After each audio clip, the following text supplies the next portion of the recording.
Okay.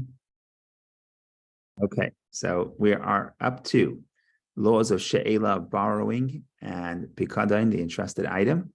And we are thinking about chapter 7. There's 8 chapters, so we're making progress toward the end. And we already read, I believe, 1 and 2. Oh, maybe 1. So the question, we actually read it in the Talmud. I don't think we may have read it in Maimonides also. So the question becomes, let's say somebody entrusts produce to a guardian. So you're going out of town, you give me your produce. I begin to see that the part of it is starting to rot. Now I have 2 options. I could allow it to continue rotting, but that's going to be a cost to the owner. Or I could say, why don't I go and sell it? And at least we'll stop the bleeding, we'll stop the pain, we'll stop the value going down. And basically, those are my 2 choices.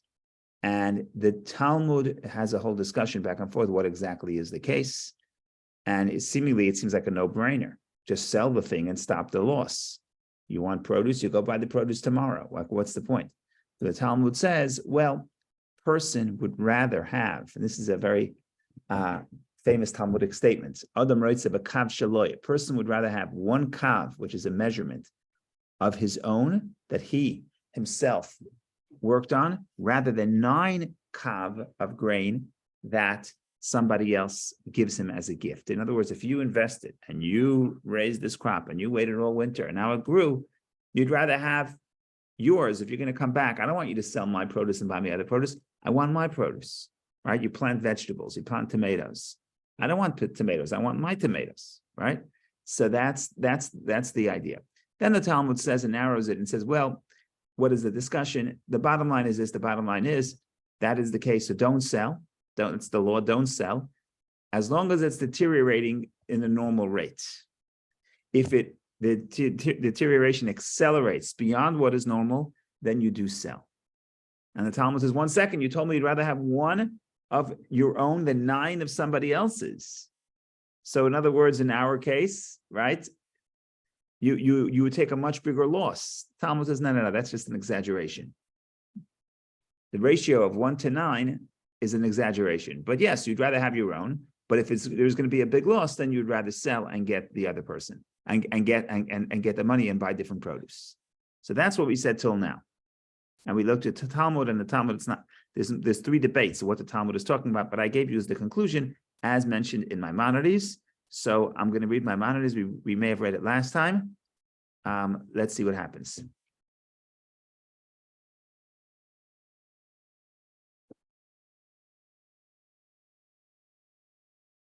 When a person entrusts produce to a colleague, the watchman should not touch it, even though its quantity is dwindling and diminishing. In other words, it's getting ruined because of rotting. When does the above apply? When it is diminishing at the ordinary rate that could be expected each year. If, however, the amount is diminishing beyond the ordinary norms, the watchman should sell the produce in the presence of a court. It is as if he were returning a lost object to the owner. In other words, if I see the owner never told me to sell the produce if it deteriorates, if it rots very quickly, but he doesn't have to tell me. If I see someone losing money, you dropped your wallet, I have an obligation to step in and return it. So this is a similar case. Again, in the Talmud is a discussion, it's really 2 opinions, and the answer is, it depends on the case. In other words, if it's deteriorating at the normal pace, we say a person would rather have his own produce and take a loss rather than have different produce. But if it's deteriorating quicker than the regular pace, then we say you return the lost object. Okay. And then the detail that there's another whole discussion here in the Talmud is if when you sell it, you can't sell it. You say, you gave me your produce, I'll sell it. I'll say the value was so and so and return you the money. No. You have to sell it in the court. In other words, you have to have an objective party determining that is the amount that it should be sold for. In other words, we don't trust the person. We don't want to create a situation where the people can question the seller whether or not he was honest. So we say you're going to sell someone else's produce, sell it in the presence of the court. Okay. And then we said, oh, I forgot this whole discussion. Another problem with selling in the Talmud, there was another issue, if you remember, that the problem with selling is that maybe the owner tithe this produce. And we discussed this and we said like this, that sometimes the owner would say, let's say, Vicky, let's say you gave me your produce to hold, and then you're out and about and you want to enjoy other produce of yours, but you're supposed to tithe. So instead of tithing and giving 10% of the produce that you're holding, you say the produce that is sitting in Menachem's basement will be considered the tithing, will be truma, will be the gift of tithing. And the problem with that is that nobody else is allowed to eat that other than a priest, other than a kohen. It's actually a big sin to eat the truma. So if I'm going to sell your produce, how can I sell it? Maybe I'm feeding people tithe produce. In other words, the produce that was designated as the tithe. So therefore, Maimonides says also from the Talmud that I sell it. If I'm going to sell it, I'm only going to sell it to priests, and because it's only sold to priests, the value is much less. Right? Let's say a pound of apples is $2. If only priests can buy it, it's 50 cents. Right? So that's what he's saying at the end. So basically, Maimonides, if we discussed this last time, he goes through all the concerns of the Talmud and makes sure that we're safe on all accounts. In other words, don't sell because the guy may want his own produce. If it deteriorates too fast, then you could sell because you're returning a lost object. But if you're going to sell, you have to sell it only to priests because maybe that person made it, used that produce that you entrusted to me, used it to tithe.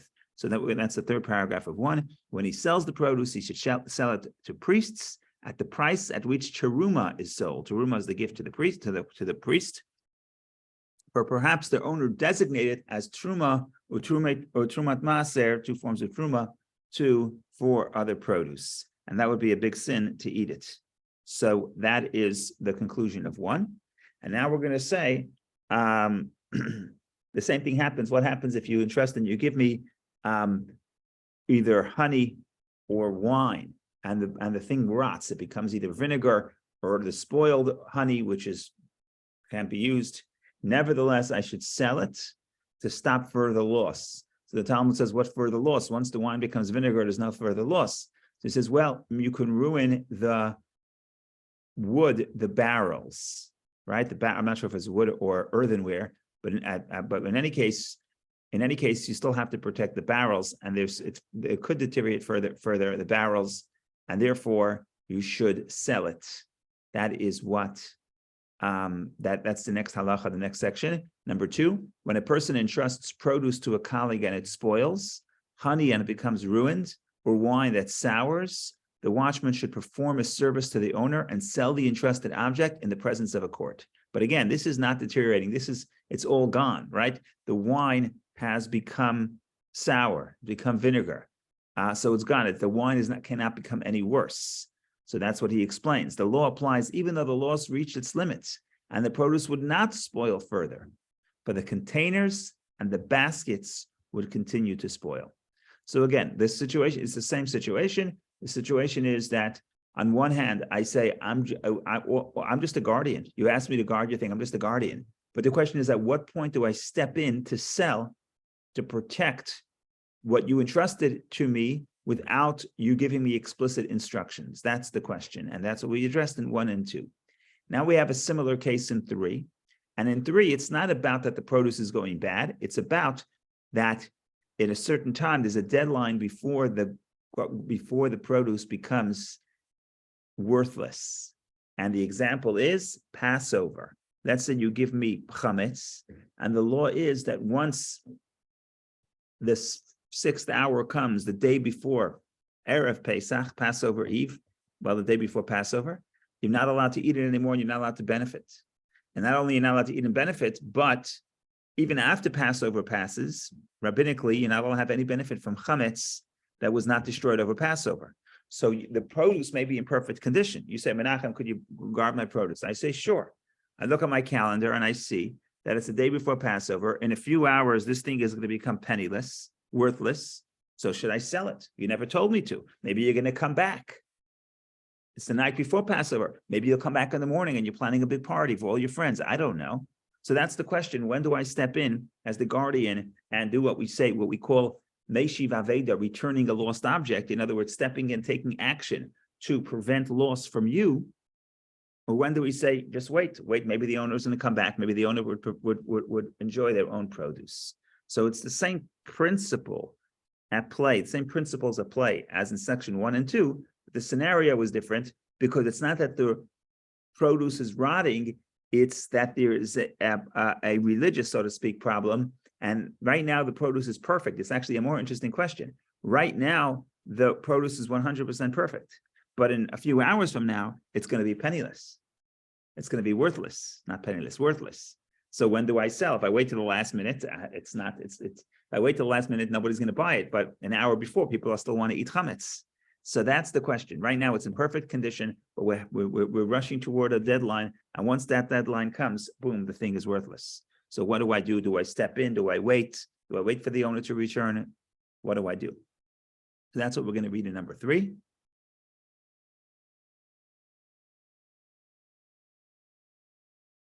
When a person entrusts leaven, so it's chametz, leavened bread, to a colleague, and the Pesach holiday arrives, the watchman should not touch the produce until the 5th hour on the morning of the 14th of Nisan.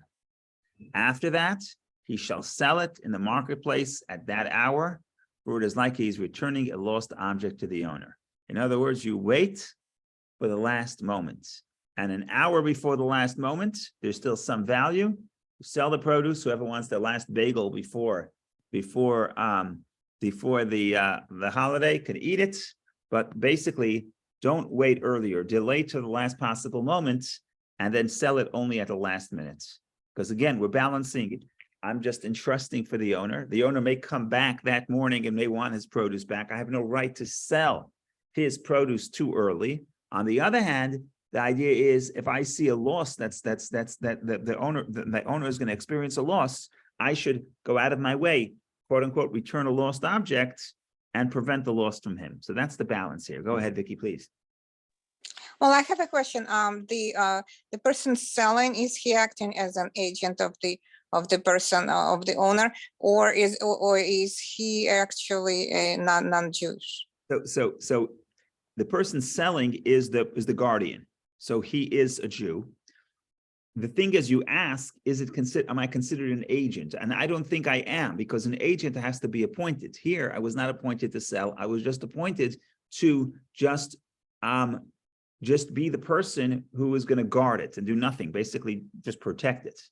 So the legal theory that I'm allowed to sell is not agency. It's not shlichut. The legal theory is a different legal theory altogether. It's the obligation to return a lost object, right? So if I'm walking down the street and I see your wallet, I have to stop, I have to pick it up, I have to spend time to return it to you.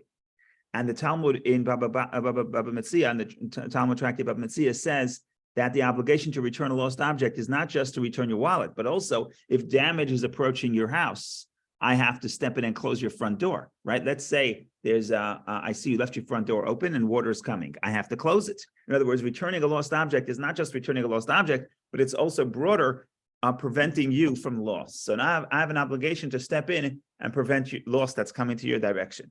So that theory is, I could be a complete stranger, right? Under the doctrine of Hashev Aveda, returning a lost object, I can be a complete stranger. It's not that you appointed me to be your agent to sell the produce. No, I'm a stranger. But if I walk by your house and I see that you're going to Australia and you left your door open, I have an obligation to close the door to prevent loss from you. So if I have your produce and I see that in 2 hours, this produce is worthless, right now it's worth whatever it's worth, then I have an obligation to sell it. But on the other hand, you may want it back. You may show up right now and want it back. So that's why I wait for the last hour. In the last hour, where there's still a market for people to buy the bread, they want the last bite of bagel before the holiday, that's when I sell it. But again, it's not under agency, it's under the Hashev Aveda, which is Hebrew for returning the lost object, which is on the broader application of that mitzvah, is not just to actively return a lost object, but prevent damage.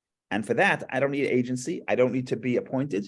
I could be a complete stranger, I'm supposed to step in. Thank you. But on the other hand, when he was entrusting to guard, he predicted that the Passover is coming like in a certain time. Well, we don't know. Maybe it wasn't today. Like maybe I left. I didn't know how long it would take me. We're assuming that he had no instructions, right? If there were instructions, then we would have clarity. But we assume that you left town and you say, I'm taking a ship. When you're coming back on the next ship available? When is it going to be available? We don't know. It's not like today where I could tell you when the boat is going to Captain Island over the next whole entire summer, exactly on the minute, right? So people go, they travel, they come back when they can. So there was much more uncertainty. So I would assume that there was no direct instruction. If there's a direct instruction, there's no question. Just follow the direct instruction, right? If you want to wait for the last minute, I'll wait for the last minute, right? It's not a problem.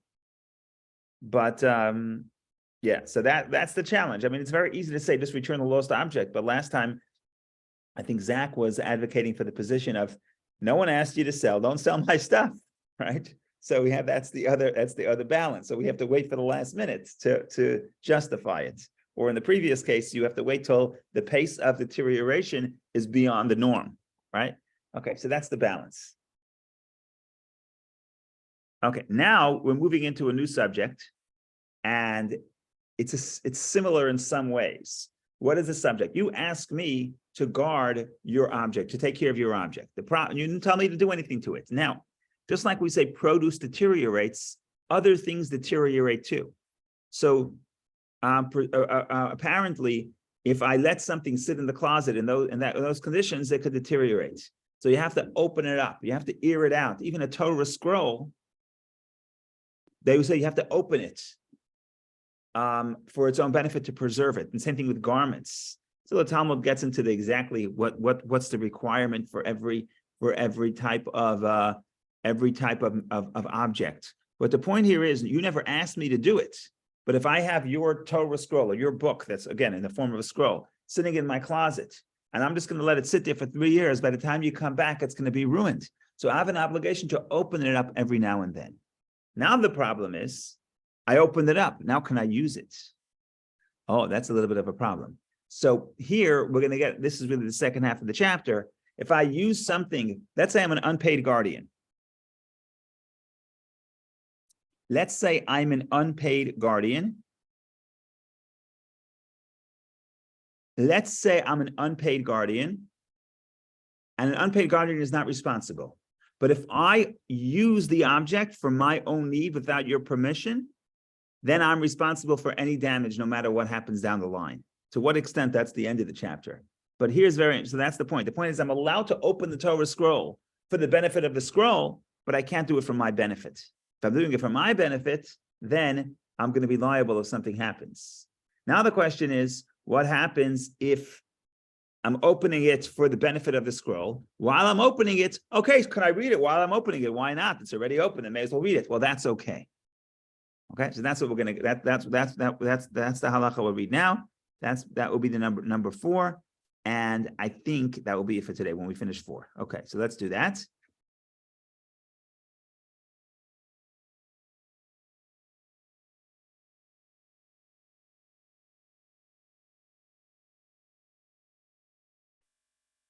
When a person entrusts a Torah scroll to a colleague, the watchman should roll the scroll once every 12 months. Because again, if I just let it sit in the closet for too long without letting it air out, it's going to get ruined. It is permitted for him to open it and read it while rolling it. In other words, you're not allowed to take it out to read it. But if I'm taking it out to roll it, and I can read it while I roll it. While I open it up to roll, I could read it. Fine. He should not, however, open it for his own purpose and read. The same law applies with regard to other scrolls. In other words, not a Torah scroll, but any book. In those days, the books were in the form of scrolls. So you'd have to actually sort of unroll the entire, if you want the entire text to get aired out, you actually have to roll the entire book. So while I'm rolling the entire book, I may as well read it. So he says, well, if you're opening it for the scroll, that's okay, then you can read it. But if you're opening it for yourself, then you're not allowed to open it for yourself. And we'll see in a minute. If you do, then even though you're an unpaid guardian, you took ownership and now it's legally yours. So if any damage happens, even if it's a hurricane and it's out of your control, you're going to be liable to pay for it because you used it for your own benefit. That's what he says now. If the owner, the same law applies with regard to other scrolls. If the watchman opened the scroll, read it, and rolled it for his own purposes, in other words, not for the purpose of the scroll, but for his own benefit, he is considered to have misappropriated the entrusted article. So it's like, I am the owner. You gave me a Torah scroll. I'm an unpaid guardian. Now, if God forbid there's a fire or any other book and there's a fire and it gets destroyed beyond my control, I'm not responsible. But if I use it, now I misappropriated. I took it. Now it's mine. Now I owe you the value of a Torah scroll. So now if something happens to it, even if it's beyond my control, I will have to pay. Why? Only because once I opened it and read it for 2 minutes for my own benefits. So using it for your own benefit makes you liable 100%. Fascinating. Okay. He is considered to have misappropriated the entrusted article and is liable if it is destroyed by forces beyond his control.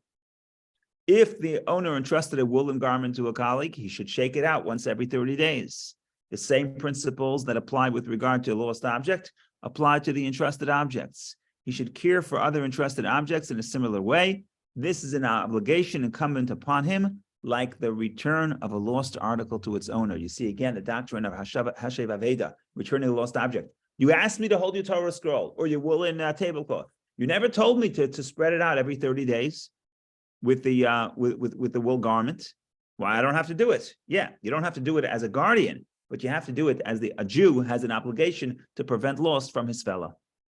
I remember when I was in the 7th grade, they taught us this law, and the example a teacher used was, I'm having guests. So I want to spread out your tablecloth, but it's not my tablecloth, it's your tablecloth. No one's going to use it. It's just for beauty. Well, if it's for my benefit, I'm not allowed to do that. And if I do it, then I now move out of the status of a unpaid guardian who is not liable, and I become liable for everything, even matters that are beyond my control, because I misappropriated it just by opening it and placing it on my table for my own benefits. Finally, when does the above apply with regard to an entrusted object whose owner has traveled overseas?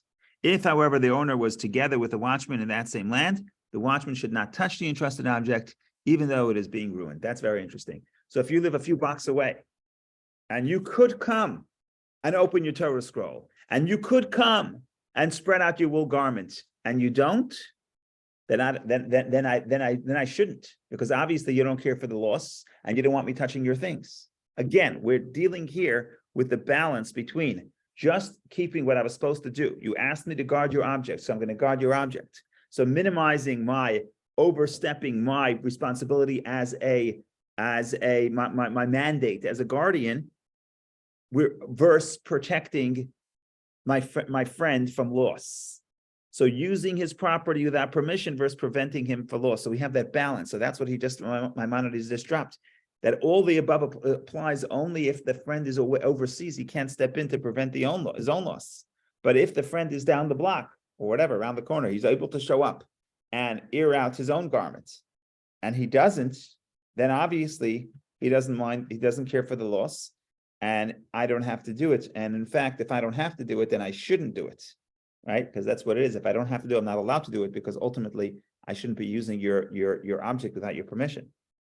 So again, that's the balance. That's the point here. You entrusted me to guard your object, the overarching theme. You entrusted me to guard your object. The question is, when do I step in to sell it, like we learned in Halacha 1 and 2, either because it's rotting or because it rotted already and now the container is going to get hurt or get further ruined, or because Passover is coming and it's going to be worthless, or what we did, or in section 4, when do I step in to use it for its own benefit, not for my benefit, but for its own benefit, so it should not get ruined. That's if it's a Torah scroll or any scroll or a wool garment. So that balance of keeping to my mandate, but also looking out and protecting the owner against loss.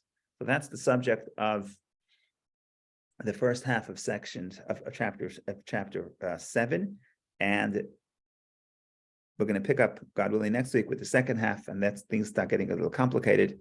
The fun begins. Go ahead, Vicky, please. Thank you, Rabbi. Fascinating how all the nuances of the law are being ironed out here. Right. But I just had a question. There's a very fine line between using with the Torah scroll Right. Because, for example, what if I do it like once in 30 days, Torah scrolls once a year. as Torah scrolls once a year. Right. once a year, but Right. meanwhile, I can read it and maybe I read a little bit more, or maybe I do it with intention that nobody can measure. So that's a kind of, it's kind of a fine line here, without splitting hairs, but I appreciate all the nuances that I do that think that I do have, what you're pointing out is true. I do think I have some leeway. So for example, let's say I know that I have to open up your Torah scroll once a year. Happens to be that I could either do it on Wednesday or on Thursday when I have time to read. Or in other words, or on Thursday when I actually have to prepare for a class, right? So the point here is, it's possible that I could align our interests. It's possible that I could say, look, I'm going to decide. I have once in 12 months, but it doesn't say what day of the 12 months, right? So I could decide to move my open the Torah scroll on a given date, right? So you're right that there are going to be scenarios where I would call it win-win, and the danger is that you become, in other words, the danger is that it becomes you can become dishonest. But as long as you're honest and it is a true win-win, that would be okay. And reading Torah is a win-win anyway. No, I can't read your Torah scroll without your permission. If I do, then if it gets damaged, I have to pay. Because when I used it without your permission, it becomes like I stole it. It becomes like I'm the thief. And now it's in my possession, and now I have to return it to you no matter what happens, even if the damage is beyond my control. That's a very interesting thing. If I use something without your permission, I'm responsible for everything that happens. So even if I want to study Torah, I can't do it without your permission. Your book, remember, the books then were very, very valuable, right? It was very valuable then, and damaged, and you need permission to use the person's Torah scroll. Like I said, you can carve out a situation where it's win-win, and that would be okay. But these days, speaking of the Torah scroll dedication, this is a communal ownership kind of in a way anymore. And this is not personal anymore. It's certainly leased to the community. In other words, the ownership is a different question. Ownership of a Torah is tricky. Once you own the Torah, once you give it to a shul, could you take it back? It's not a simple matter, but for sure, you give it to the shul with permission for people to use it. Yes. So you're beautiful. You're certainly giving permission for people to use it. Yes, indeed. Okay. Should meet each other in good health. Only good things. I mean, thank you very much. Yeah, thank you.